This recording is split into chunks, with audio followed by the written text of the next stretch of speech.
these things. Our problem is there is too much overcrowding. For example, I have been chief executive of about 12 major hospitals like PIMS. In PIMS, which is a university teaching hospital, we were doing 250 plus deliveries every day. So we are not a maternity home.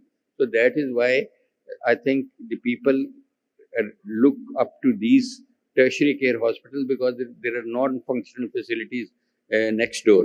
So that they need to be made functional. Thank you. Sir, 2 minutes में what should we do? क्या करें? 2 चीजें 3 चीजें क्या करें? I will just add to what Dr. Javed has mentioned. Actually, our priorities should be focused toward the prevention. That is the only way we can get the universal health coverage. And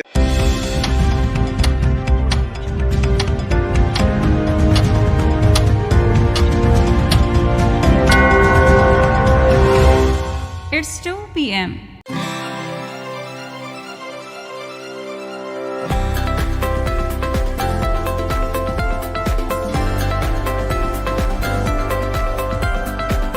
At Badar Expo Solutions, we are committed to connecting people, creating values, and delivering impactful events. Our mission is to make emerging healthcare trends and innovations accessible globally, while fostering meaningful B2B matchmaking opportunities between local and international stakeholders. Healthcare Expo and Conference last year हमने शुरू की, इस साल इसका second edition है. Again इसे एक बहुत बड़ी मैं सक्सेस समझता हूँ कि पहले सेशन के बाद हम दूसरे एडिशन के ऊपर आए. Your vision and dedication in promoting Pakistan healthcare industry through such high-level platform is really commendable. Let me start by congratulating Mr. Zuhair from Badar Expos and the spirit behind Abid Abbas Sheikh Saab for arranging such a beautiful conference. ये सिर्फ एक नुमाइश या exhibition नहीं है, ये एक सोच है, ये एक सफ़र है जिसकी बुनियाद डाली जा रही है. और हेल्थ केयर एक ऐसा सब्जेक्ट है कि इसको समझने की और इस पर अमल करने की ज़रूरत है. तो मैं ज़ुहैर नसीर साहब आपको और आपकी टीम को बदर सॉल्यूशन को खराज तहसीन पेश करता हूँ.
Assalamu alaikum ji. I'm really grateful to the organizers for having this very important session on patient safety. Something which is very close to the heart of everyone who is concerned with medicine, deals with medicine, either in the form of a professional doctor, a medical professionalist, or regulatory bodies like DRAP, or those who are in the process of making medicines like from the pharmaceutical country. So very important factor which involves all of us equally. So patient safety is one thing that we feel, and I personally feel, is not given that much significance and importance in our country as it has been given to anywhere else in the world.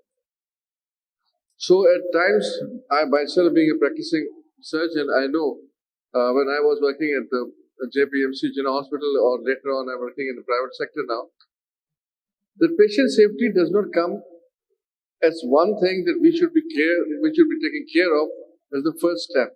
And that is what we want our new generation of doctors who are coming up, that they should be aware of that.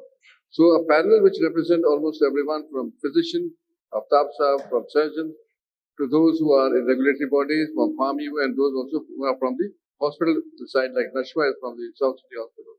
So let's start. I'll start you, sir, Aftab sir.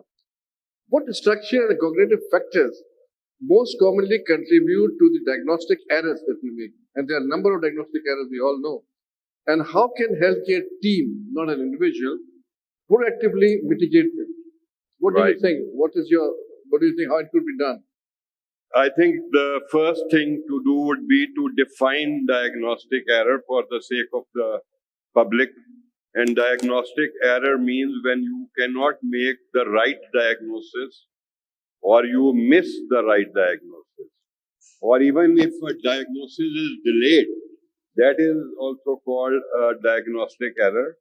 And if even the diagnosis is correctly made, is made in time, and is not communicated to the patient in time, even that is a diagnostic error.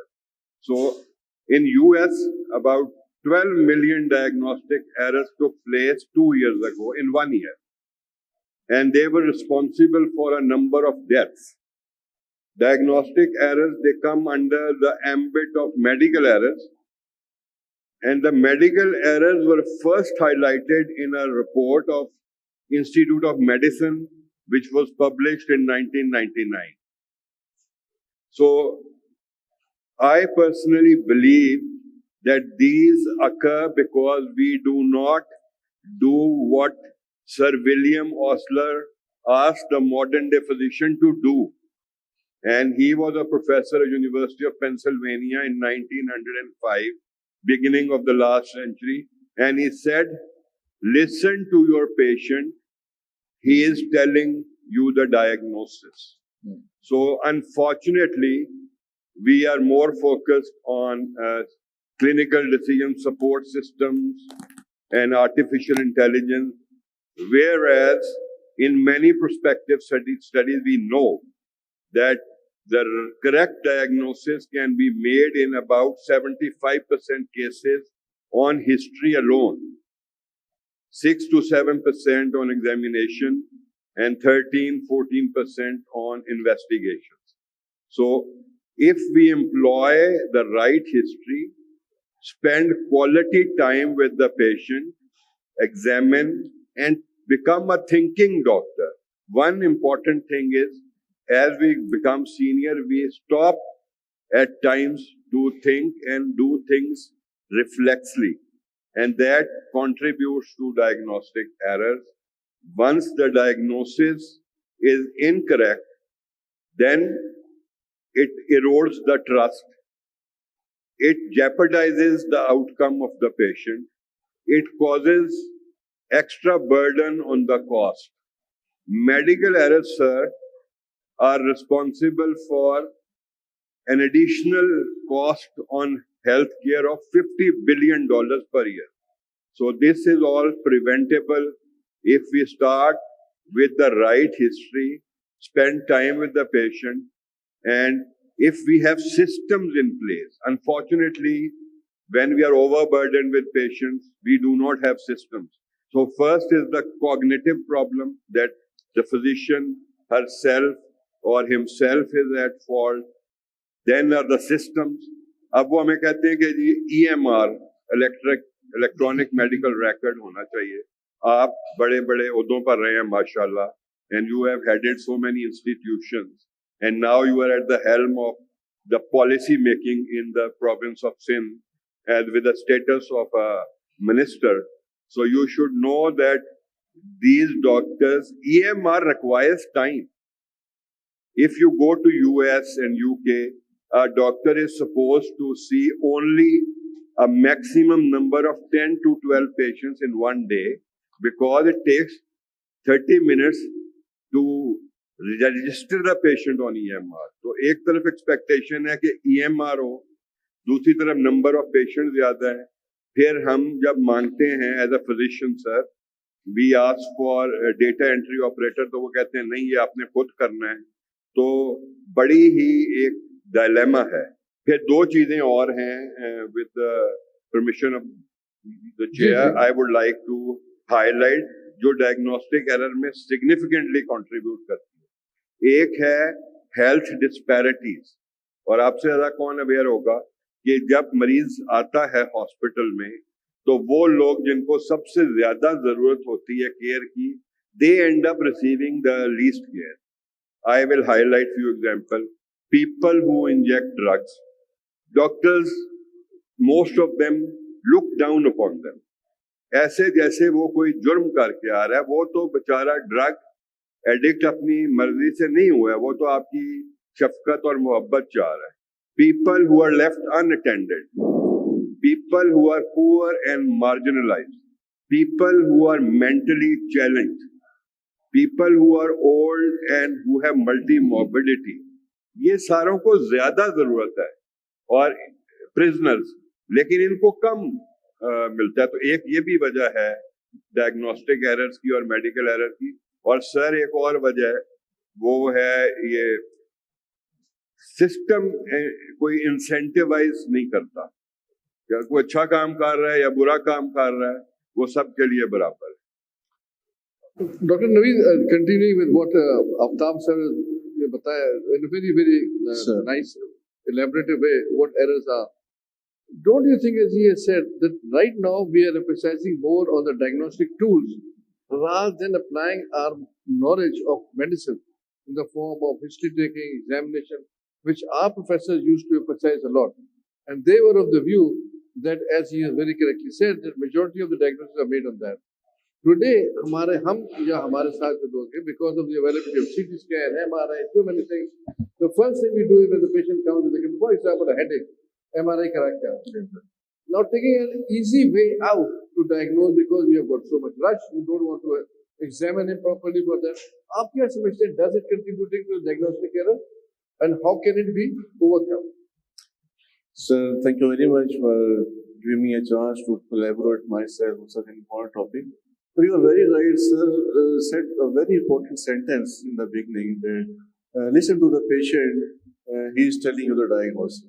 So I personally feel that one factor is the patient's workload, because a doctor has to see a lot of patients in 3 to 4 hours, and the patient expects that the doctor should not only listen to him or her, he should also examine her and him and then prescribe the relevant investigation. But I personally feel, sir, keeping in view all these limitations, they are there, but one link is definitely missing, and that is we do not touch our patient. That sense of touch, like we talk of the sense of touch between the mom and the baby, exactly the same relation exists between the patient and the doctor. This link is missing, and how we can re-establish this link, I don't know, because the patient to doctor number is too much. But I personally believe that this factor should be addressed seriously, and this should not only develop the patient-doctor, strengthen the patient-doctor relation, but it also decrease the workload on our investigations. Like, number one, the patient expects a doctor sahab ko test hi likha, so doctor writes the whole battery of the investigation, including chemistry and radiology and everything. But if we start doing that, and if we start developing the rapport with the patient in terms of detailed history and clinical examination, and then full explanation to the patient, because once the patient leaves the office of the clinician, he's I don't know, मुझे तो नहीं पता doctor साहब ने कि मुझे क्या मसला है. So we should properly explain the patient, and it would definitely decrease the workload on our investigation, to better investigation. As sir mentioned, I was reading a few days back, because it would also jeopardize the number of patients. It would also jeopardize the patient safety as well, which is our prime topic today. And recently I was reading an article in which it was mentioned that the number of deaths in USA, because USA and UK, they are the icons for us. We read the books written by their doctors, and it counts around 2 lakh a year because of the breach in the patient safety chain. And number two example of UK, the NHS budget rose almost to 40% in the last 1 to 2 years. So I personally believe, sir, highlighted the very true topic of this age. The number of patients is the main cause that our diagnostic battery of investigation rate is rising, and we are missing the link between the patient and doctor because we cannot explain to him, we cannot examine to him. समझ साहब ये बताएं कि because you are in digital, which is the latest thing like AI and other things the companies, do you have any solution for the problem that has been raised for overcoming these diagnostic errors? Do you have that? Not only relying upon the diagnostic tool, because once the tool goes wrong, the whole management will go wrong. So, do you think that the recent trends that you were just talking about, bringing up together, can they be of any support in overcoming this decision making of a diagnostic tool not to go wrong? Assalamu alaikum. Thank you so much, sir. First of all, we at Digitrends currently working on the AI solutions which we think can make a difference in patient safety. I will give you for example which I think is relevant. How AI and IT can make a big impact on patient safety. First of all, we are going to integrate it with our EMR solution. So currently in the conventional EMR, if doctor enter the wrong medicine, or if any medicine which is not suitable for the patient, he has the allergies or some kind of histories, doctor cannot go through all the EMR details every time, and he can enter wrongly some medicine which may affect the health of the patient. Our AI system can be integrated with the EMR, and it can, in the real time, stop the doctor that do not enter that kind of medication that can be harmful for the patient. This is the one example, and there are many other features which can be very helpful when AI will be integrated into the current AMR solution. The second example would be, we are currently working on the world first FDA-approved wearable ECG device. So currently what is happening when the device is taking the ECG of the patient, it is transmitting the data to the mobile application, and that mobile application submitting that data to the doctor, who is actually manually reading the ECG, and then he is diagnosing and prescribing the medication over his whatever he sees over his diagnosis. Now, if we integrate AI into that in between, where doctor is currently diagnosing or checking the ECG, the AI system can do this automatically, and he can suggest, the AI can suggest either the patient needs immediate attention of the doctor, so it can send the ambulance, or through telemedicine, doctor can connect to the patient directly. So if we will integrate AI agents into this hardware monitoring system, healthcare hardware monitoring system with the patient and doctor, that AI can do the job of the doctor, the initial job of the doctor. So it can be make great impact as well. The third thing is that differential diagnosis tool. We are partnered with the leading differential diagnosis tools such as Visual DX. So we integrated that Visual diagnosis. We launched that differential diagnosis tool here in Pakistan, and we saw a very good adaptation on AI on that tool. If you take a picture of your skin region, the AI image recognition system can recognize either it's psoriasis or eczema through the thousands of images which is already stored in the database of the AI. And doctor who maybe he cannot diagnose that this is the early stage of psoriasis, AI can detect it in a very early stage. So these are the 3-4 examples which I think, and this is already happening in the world. AI has been integrated. The question is, we are not only trying to implement and integrate these solutions currently within this Pakistan market and in Saudi and in Dubai. We are also taking care how the AI governance and how AI compliances can be a part of it. So it can be implemented. Again, it's related to patient safety also. So I think AI will make a great impact, inshallah. Thank you. Dr. Mema, my question to you, because you're also associated with the pharmaceutical, what prescribing safeguards are there for effective avoiding any prescribing liquidity or anything that can be a wrong prescription because you're associated with the pharmaceutical? What safeguard the pharmaceutical has done to them? For example, I can give you a number of medicines with a similar name, similar appearance. In cases of an emergency, sometimes the does pick up the wrong one, and it may be illegal for the patient. So, what are the safeguards that the pharmaceuticals taking in order to avoid these prescribing? All right. Thank you so much. My name is Umema. Thank you for inviting. I'm representing a pharmaceutical company here but I also hold a position for a primary healthcare setup here in Karachi. So I have kind of an ambit or a cap of both, say from a pharmaceutical perspective and from the hospital end as well. And there have been a lot of solutions that आपने AI की बात करी, and there are a lot of integrations. And same goes when it comes to patient safety, and we talk about what systems can be implemented in pharmaceutical companies. But before I can actually talk about what should be done, I'll be talking about a patient safety culture. And there is a small presentation, if you may all allow me to give a small presentation of the magnitude of patient safety which we are talking about, especially here in Pakistan. So, sir, if you may allow, I'll just give a brief presentation. It's hardly of 10, 11 slides. So we can just discuss that now. We can give us a brief description about that. I'm sorry? We are running short of time, so... Okay. All right. So I'll just make it very precise. See, for me, when it comes to ADR or pharmacovigilance, or we talk about reporting system, the first thing which has to come is to start reporting. We do not hold here a culture of reporting.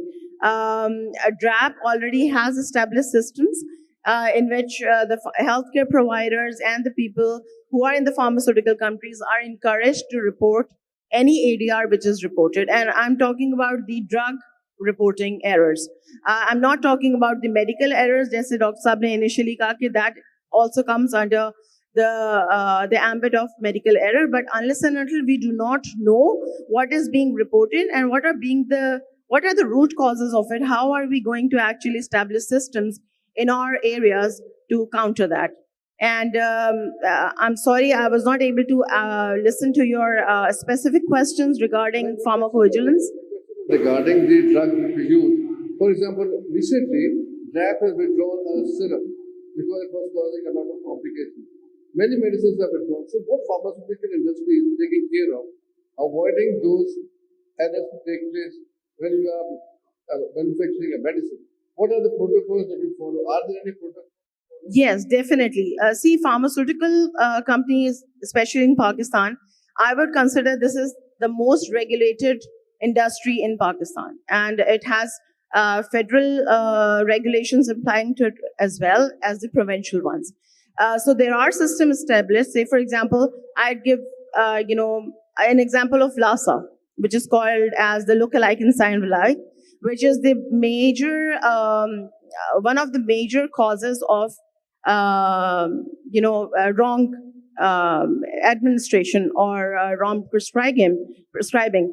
And there is a whole system established by pharmaceutical companies, especially the MNCs as well as the local pharmaceutical companies. They have established systems in which they do have protocols, and especially with the integration of AI into such systems, we are able to check that. And similarly goes with the names. But unfortunately, I would refer to the recent cases of Avastin, as we all are well aware, the case of ceftriaxone, we already know that. But these were malpractices of administration rather than something which was falling under the pharmaceutical category. So the indications are, of course, devised. Thank you very much. Nashwa, you are related to a hospital, major hospital in the city. So what do you think in a hospital? We all know there are so many cases reported, so many errors take place. We wait time and time life-threatening to the patient. Patients have lost life.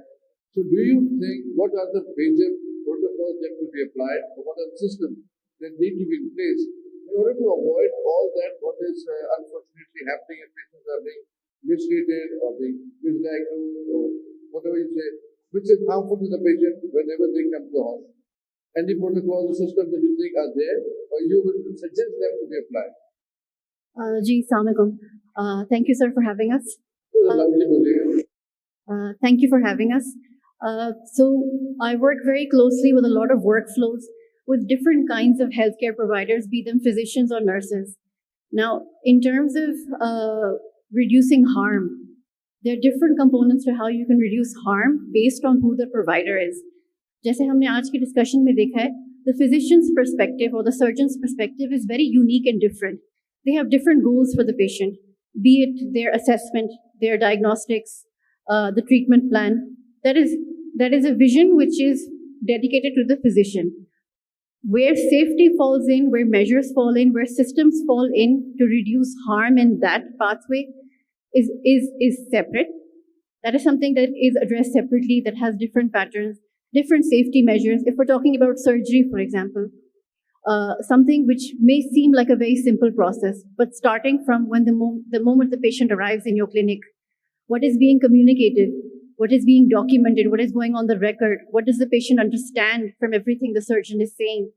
And in the event of a harm happening, was that harm pre-warned, pre-informed to the patient? Was it uninformed to the patient? What are accountability measures in place for the surgeon or for the providers?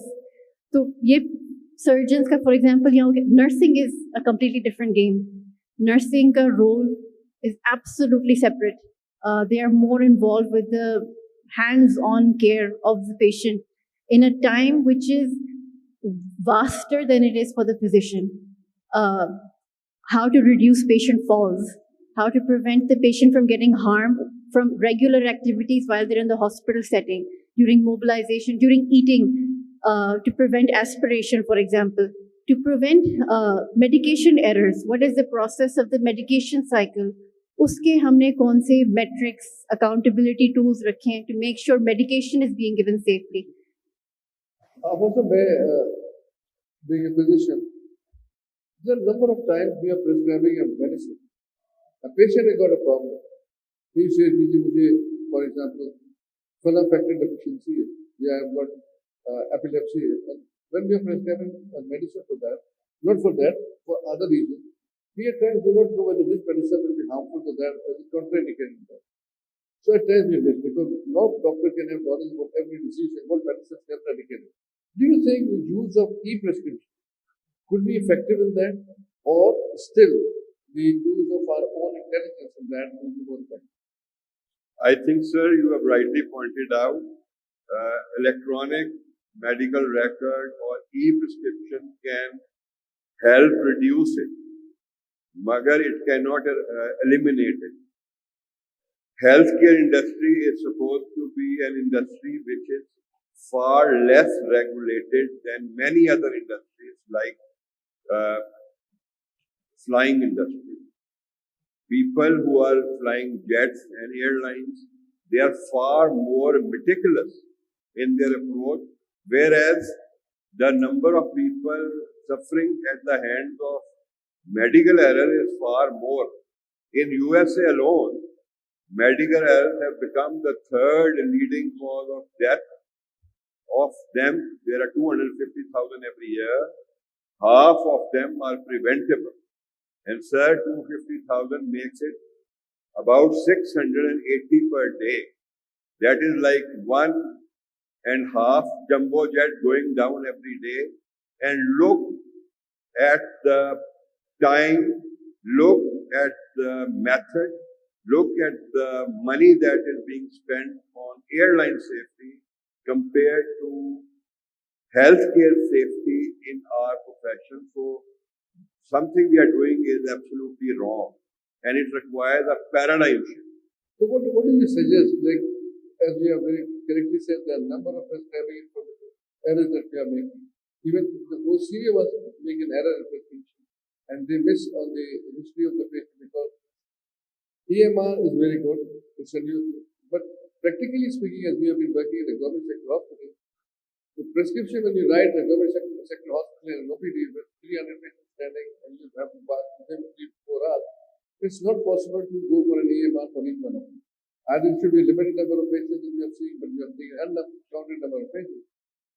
उस condition के अंदर what do you suggest, what protocol or what safety measures could be undertaken कि आप either it should be at the end of the prescribing doctor or the pharmacy which is issuing should take care of that when the pharmaceutical after prescription जाए that this drug should not be given to this patient or the dosage is not correct. What do you think? How could it be counteracted?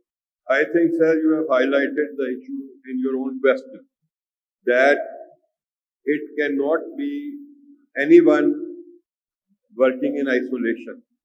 What we are doing right now is working in silos. Physician working as a physician, pharmacist working there. EMR, I don't think is going to be the solution in Pakistan. There are two things. I am an old school. I believe that if you spend quality time with the patient, that not only builds trust, it also ensures patient's safety and it also ensures quality care to the patient. But at the same time, we have to think differently. The money cannot go to the armed forces of Pakistan and our patients deprived of their due right. ये कहाँ पर होता है कि 1% GDP से भी कम हम education और 1% से कम हेल्थ पे खर्च कर रहे हैं टू चेंज और कंट्रीब्यूट. अमेरिका में वो कहते हैं कि हम 2,50,000 लोग हमारे मरते हैं हर साल और वो कहते हैं कि 3 मिलियन लोग मरते हैं दुनिया में हर साल. पाकिस्तान में तो रिपोर्ट ही नहीं होती. इंडिया में 54 million medical errors take place every year, which is among us. So हमारे तो वो figures ही नहीं है. So we have to bring in more money, we have to bring in more resources. और वो पाकिस्तान के कहाँ से आएंगे? डेट सर्विसिंग से आएंगे, आर्म फोर्सेस से लेंगे. ये अभी बात हो रही थी सर कि प्राइमरी हेल्थ केयर पे पैसा नहीं लगाते और इंडस को 10 बिलियन दे दिया. भाई इंडस को 10 नहीं 20 चाहिए, मगर ये नहीं है कि वो ये समझते हैं कि इंडस से लेके नहीं लगाया जा सकता. इंडस को पहले ही ज्यादा चाहिए. आपको मजीद पैसा चाहिए और उसको लाना पड़ेगा in order to improve the health. Or EMR is not the solution, sir. So what we conclude is that though these gadgets are very good, the EMR or the digitalization in Africa, but it is not this case you can have a blanket thing from the US coming to Pakistan and make it take. We have to cut it according to our own needs and our own requirements and our own problems that we have. सबसे बड़ा issue ये कि you don't have that much of resources available. जैसे कि robotic के वक्त सिंध में एक बड़ा हंगामा हुआ 2000 whether to buy a robot or not to buy a robot, costing billions of rupees. Whether that should be spent on a robot to be bought or that should be spent on primary health care. Because tertiary health care is given more emphasis upon in every part of Pakistan rather than the primary health care. जबकि दुनिया भर में मतलब primary health care ज़्यादा करें ताकि आपको patient ही ना है. क्लीन वाटर नहीं है आपके पास, इम्यूनाइजेशन की कमी है, दे ऑल बेटर. मैं नवीन साहब आपसे पूछूंगा, being a surgeon, we make a lot of errors. I am a surgeon myself. What checklist, team communication strategies, or data tools you will suggest that can avoid those errors that we make during our surgery? Sir, so this is a very important topic, and I think this is all we being clinicians are meant for. The patient safety first, and these all checklists, they are meant for this purpose. There are many checklists, sir. First is a WHO checklist, and the second is SURPASS checklist, surgical patients safety factors. But sir, I personally believe before we go to the fancy checklist, we need to educate our healthcare providers And actually, sir, we start with the top-down approach, consultants and then senior residents and then junior residents. And actually, the main stakeholders, in my opinion, they are the nursing staff. You may agree or not that most of the time spent with the patient is by the nursing staff.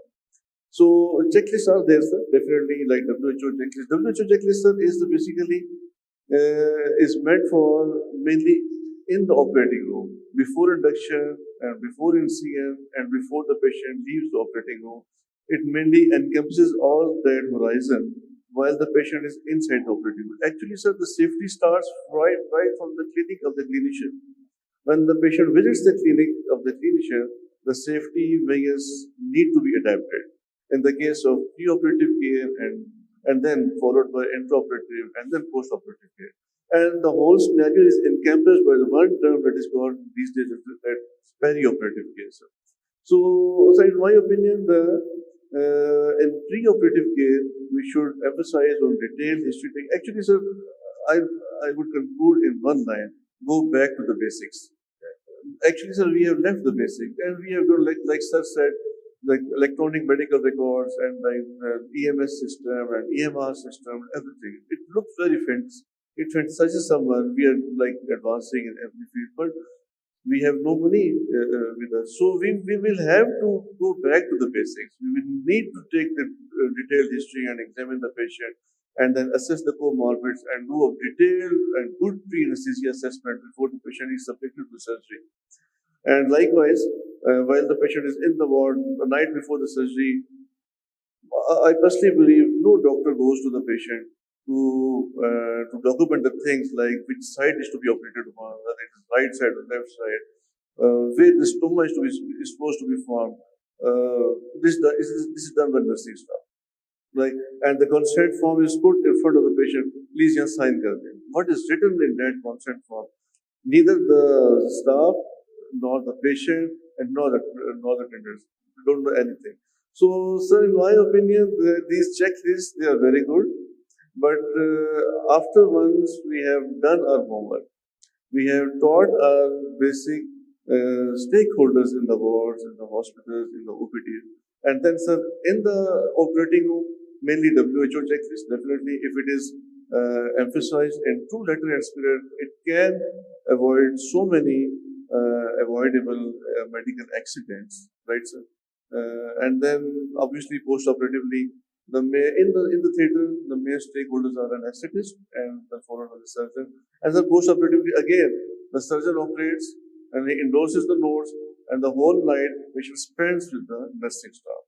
And the nursing staff, the ratio must be 60:1 or maybe 60:2. And I think, sir, basic homework needs to be improved.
बदर expo की तरफ से जो है एक अच्छा हमें platform मिला हुआ है IEEE फेयर का, जिसके अंदर हम लोग अपने डिफरेंट प्रोडक्ट्स को जो है शोकेस करते हैं।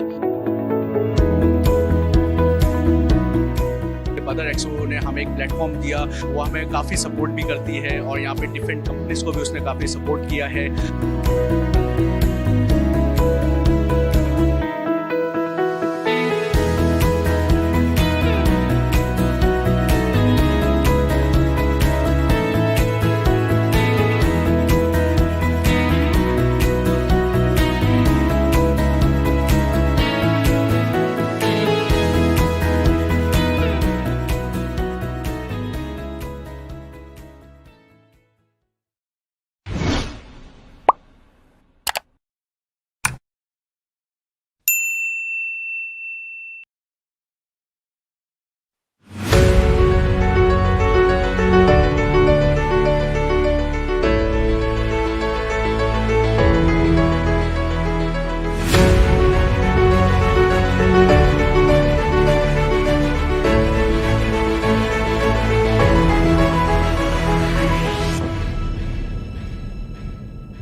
Badar Expo Solutions, we are committed to connecting people, creating values, and delivering impactful events. Our mission is to make emerging healthcare trends and innovations accessible globally, while fostering meaningful B2B matchmaking opportunities between local and international stakeholders. Health care एक्सपॉइंट conference last year हमने शुरू की, इस साल इसका second edition है. Again इसे एक बहुत बड़ी मैं सक्सेस समझता हूँ कि पहले सेशन के बाद हम दूसरे एडिशन के ऊपर आए. Your vision and dedication in promoting Pakistan healthcare industry through such high-level platform is really commendable. Let me start by congratulating Mr. Zuhair from Badar Expos and the spirit behind Abid Abbas Sheikh Saab for arranging such a beautiful conference. ये सिर्फ एक नुमाइश या exhibition नहीं है, ये एक सोच है, ये एक सफ़र है जिसकी बुनियाद डाली जा रही है. और हेल्थ केयर एक ऐसा सब्जेक्ट है कि इसको समझने की और इस पर अमल करने की ज़रूरत है. तो मैं ज़ुहैर नसीर साहब आपको और आपकी टीम को बदर सॉल्यूशन को खराज तहसीन पेश करता हूँ.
एक बदर एक्सपो की तरफ से जो है एक अच्छा हमें प्लेटफॉर्म मिला हुआ है IEEE फेयर का, जिसके अंदर हम लोग अपने डिफरेंट प्रोडक्ट्स को जो है शोकेस करते हैं। बदर एक्सपो ने हमें एक प्लेटफॉर्म दिया, वो हमें काफ़ी सपोर्ट भी करती है और यहाँ पे डिफरेंट कंपनीज को भी उसने काफ़ी सपोर्ट किया है।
To thank the dignitaries and all the guests, the sponsors, the exhibitors who have been with us through the years and have made this event possible. It is a great opportunity for the investors and even the dealers and the distributors to participate and engage in this seminar, and I further request the management of Badar Expo to continue these seminars for the general awareness of the people.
Tonight at the Pi Gala dinner, we honor the very heart of Pakistan, its vibrant culture, its timeless traditions, and its progressive spirit.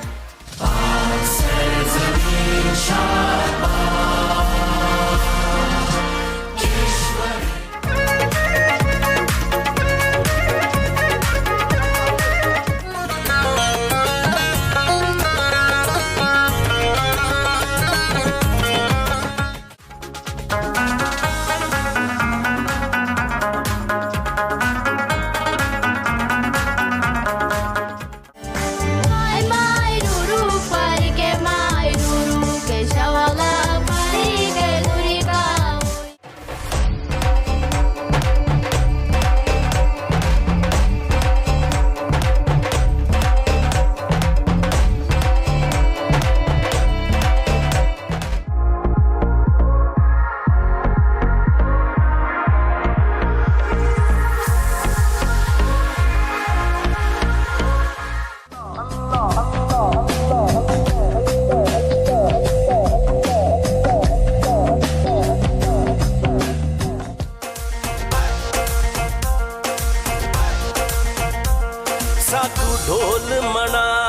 बनाए साकू यार मना बनाए ओ भावे सिर दी बाजी लग जावे ओ भावे सिर दी बाजी लग जावे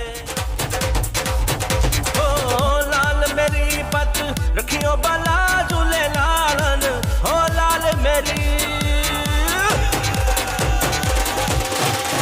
ओ लाल मेरी पत रखियो बाला झूले लालन सिंधड़ी दा सेवन दा सही शहबाज कलंदर दमादम मस्त कलंदर दमादम मस्त कलंदर सही शहबाज कलंदर सही शहबाज कलंदर वटे दम दम दे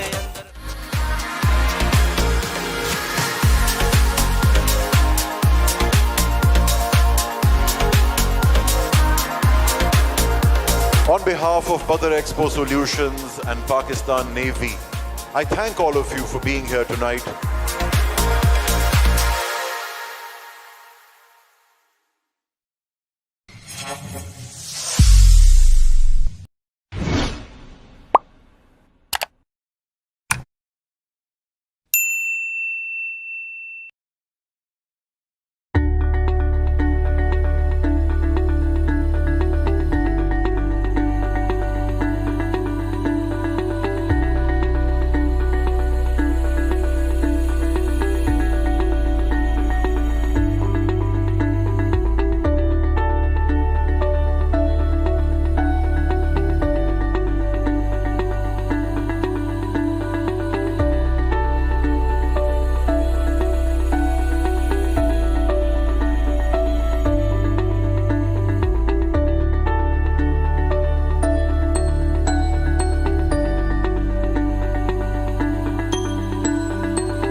फरिश्तों को शिकायत है कि या रब बशरे गुमराह कम कोशिश भी है, नया इंसान कोई तख्लीक कर तो ये जाहिल भी है बारे दोष भी है।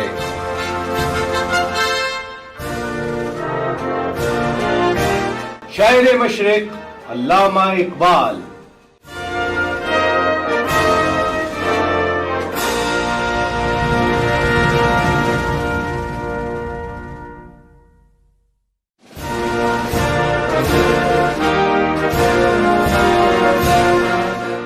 इल्म में भी सुरूर है लेकिन ये वो जन्नत है जिसमें हूर नहीं।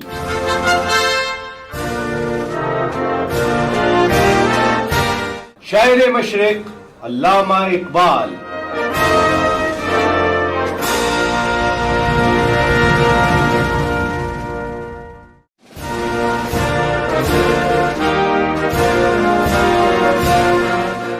बुरा समझूं है मुझसे तो ऐसा हो नहीं सकता कि मैं खुद भी तो हूं इकबाल अपने नुक्ता चीनों में।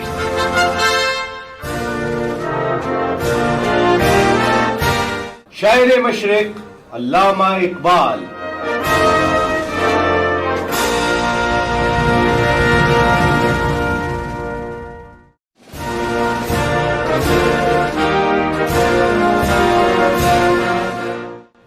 समझूं है मुझसे तो ऐसा हो नहीं सकता कि मैं खुद भी तो हूं इकबाल अपने नुक्ता चीनों में।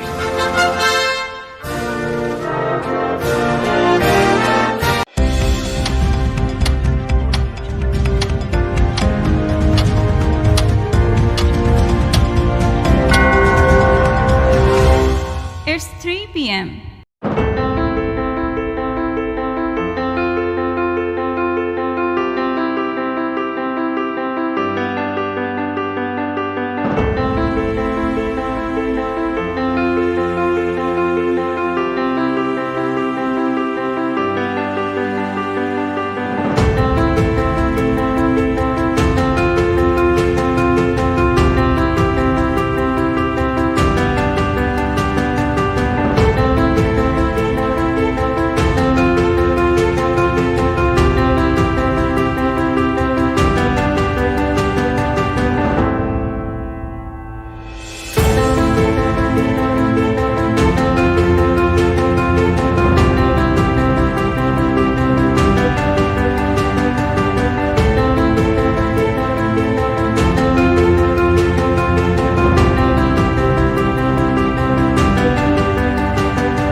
Ladies and gentlemen, please welcome Mr. Najaf Malik Khan, Chief Operating Officer of Sindh People's Housing for Flood Affectees, to speak on the important topic, Sindh People's Housing for Flood Affectees, World's Largest Housing Reconstruction Initiative.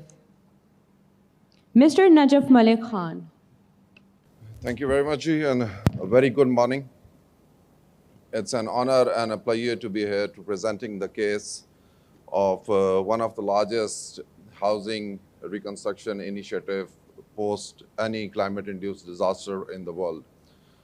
So there were a few terms being taken by the previous colleague or the presenter who was here in terms of resilience, in terms of cyber security, in terms of information technology. And coming out of the sea to the land. We are the people who actually been working in terms of, integrating all these technologies and, of course, advanced methodologies to carry out the largest, development perspective projects in the world. So introducing world largest housing reconstruction program, that is Sindh People Housing for Flood Affectees. Next, please. So basically giving you the background, in 2022, Sindh was devastated by unprecedented flooding. The precipitation remained there for around 2 months. The whole of the Sindh was, around 74% of the Sindh was inundated. It was calamity hit, it was actually declared as calamity hit, and 24 out of 30 districts were severely damaged in 2022 floods. Around population that was affected was around 12.36 million people. And as per the data validation carried out by Pakistan Army, by the federal government and the government of Sindh, around 2.1 million houses were damaged or destroyed in this devastating event. We started with the initial financing of the World Bank. It was initially $500 million with co-financing for the government of Sindh share of around 150 million US dollar. But gradually, we actually have accomplished the total financing of around $2.1 billion as of date, including the support from Islamic Development Bank, from Asian Development Bank, and of course, a huge support from the government of Pakistan and government of Sindh also. In addition to that, we have got grant financing from the UN agencies. In terms of the largest player that has given us the grant financing is UNIDO and EU. And we are currently having discussions with European Investment Bank also for the provision of around 115 million euros. So financially and scalably in both cases, this is one of the largest initiatives which was actually spearheaded by the government of Sindh. Now, actually, what were the factors actually which supported the mobilization of such a huge financing within the time frame of 2.5 years was basically the transparency, the efficacy of the system, and the team that was working behind in actually reconstructing 2.1 million houses in a very short duration of time. Previously, we had these experiences in Pakistan. In 2005 earthquake, probably one of our colleagues, few of our colleagues might have heard about it. Then it was 2015 Nepal earthquake. And these two major initiatives collectively, the housing reconstruction program was around 1.6 million around. But only in Sindh, we are working at around 2.1 million housing. So if you look at the factors which actually supported the program, we have got 3 bigs out of the 4 bigs as of audit firms. PwC is our external auditor. KPMG is internal auditor, and Ernst & Young is basically project implementation and support consultant. So each and every transaction is being accounted by 3 large auditors in addition to the audits that are being carried out by the government of Pakistan also. And for the grant financing, BDO London is our auditor. So this transparency factor actually supported us in mobilizing this huge, enormous amount to support the flood affectees within the span of 2 years. And as at SPHF, we are a very lean organization. We hardly, 17 to 20 professionals, while, the techno structure and the support structure comprises of another 15 to 20 people. But we heavily relied on the private sector when it comes to technology transfer, when it comes to implementation on ground, and when it comes to assuring sustainability and transparency and innovative future. So if you look at this slide, we are working with the 5 largest RSPs, which are rural support programs and NGOs in Pakistan. And these are also the microfinance institutions. So as a housing reconstruction program, we are giving a kind of a support for reconstruction of a multi-hazard resilient house. If you look at the history of Sindh, the Sindh have been affected in 2010 due to riverine flooding, 2011 due to precipitation, 2014, 2015, 2018, and then again in 2022. So it was inevitable to launch a program which was basically to support, and again the word was being used, that was resilient, that you have to move from regular orthodox construction method to a more resilient more resilient ecosystem where recurring floods, and which is, of course, Pakistan is most exposed to these kind of climate impacts, and it is inevitable that this is going to happen again. So that's why it was extremely important to invest in these areas at this point in time. And of course, the other logos that you can see are those who are supporting us in terms of engineering designs, those who are actually working with us for management information system, and so on and so forth. So as of date, as I've already mentioned, that the initial validation, the scope of the work was to reconstruct around 2.1 million housing units.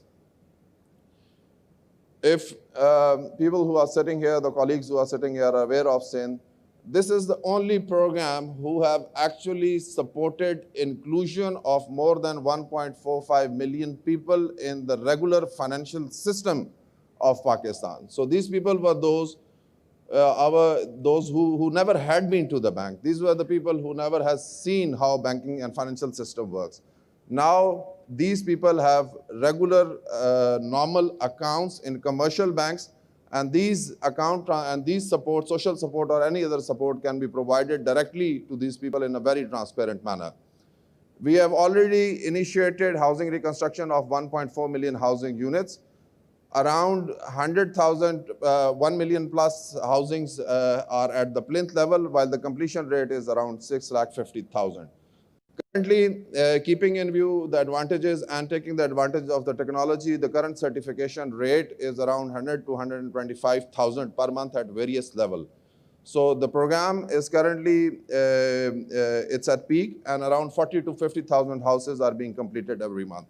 In addition to the housing component, there are other benefits of this program also, and the largest benefit, actually, if you can look at, is basically the job creation under this program. Because this project, actually, the capital was revolved. There is no contractor involved in the whole program. There is no intermediary involved in the whole program. The money is going directly into the accounts of the beneficiary. It is an owner-driven program, and the money is being circulated in the local economy, resulting in the boost of economy, not just in terms of money circulation, but also in terms of development of a complete value chain which actually support job creations in Sindh across 24 districts. And of course, finally, the social cohesion, and this is the first time when the state is directly talking with the people, and it is direct in contact with the beneficiaries on a single click or on an application, actually. So currently, we are working on development of application in which we are registering all our beneficiaries, and it is the relation between the state and the citizen that actually can have discussion on futuristic rural development perspectives. I think it was a statement from the World Bank. This is why this project is so important to us, because in fact, this miracle in Sindh province, and it is a miracle. There have been smaller floods in many countries, and government has never figured out how to provide housing. Isn't just about the bricks and the mortar, isn't just about the house, but is about the family that lives in the house. Basically, these were the statements. In addition to Sindh, we are also now expanding to Balochistan and Khyber Pakhtunkhwa at this point in time, and also we are working to support around more than 2,000 houses in Dera Ismail Khan, Khyber Pakhtunkhwa, and we are supporting housing units in Balochistan also, predominantly in Jafrabad. Now, as I've already mentioned, this is a complete ecosystem in which, digital ecosystem in which we are working. So it is all technology based. So real-time synchronization, real-time reviews, real-time disbursements. It's an amazing ecosystem. If we would really, would like to give a brief on the same, we have got a stall in the main arena, actually. So if you are interested in, so we are currently looking at LLM, we are command-based systems, we are doing, our accounting system is on SAP, and all the systems currently are integrated in terms of taking out the development initiatives. So it's a stage-based component in which, initial damage assessment and validation has been taken. After that, the first installment of around 75,000 is being released to the beneficiary. After the release of the first installment, the beneficiaries goes to the bank, activates the account, take the money, they construct their plinth, which is against standards. Second installment of 100,000 and little, third installment at completion of roof. And of course, keeping in view the climate change perspective, we are also supporting social forestry and plantation at the household level. So these are additional ESMF plus initiatives that we are taking. As I've already mentioned, that monitoring is real time on a single click, and this is available at the stall also in our in SPHF stall here in the arena, that you on a single click can see the progress of each and every household, which is geotagged at what stage and what level it is, and that can be monitored from Karachi, from anywhere else online on real-time basis. So one of the biggest questions was what about the social infrastructure? Housing is one part of it. But if you want to talk about elements, we have also digitalized the for the social infrastructure. We are digitalizing villages. Currently, we have digitalized more than 1,000 villages, in which each and every household is tagged in terms of current available facilities. And this is the readiness facility that is going to support us in terms of developing future programs and investments, especially when it comes to wash and allied infrastructure in terms of settlement improvement. So this is the ongoing work, keeping in view the scarcity of time. I'll skip that. So I've already mentioned that this is the kind of work that in terms of the social infrastructure and settlement improvement is going on. And we are planning to expand it to around 40,000 villages, in which you have got ready projects to be delivered, digitalized, and this digital integration can be done with the planning and development department and other departments that are working in Sindh. Currently, we have secured financing of around $600 million under this initiative. Around 40,000 villages will be covered with benefiting population of 0.45 million G. And finally, I think this is the transformation that we are talking about. So this is where the people were living post pre-flood, and this is the transformation that is happening in Sindh as of date today.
Thank you once again, Ji. It was a pleasure being here and an honor being here, Ji. Thank you very much. Thank you, sir, for highlighting the multifaceted challenges posed by floods and for your valuable insights. We now request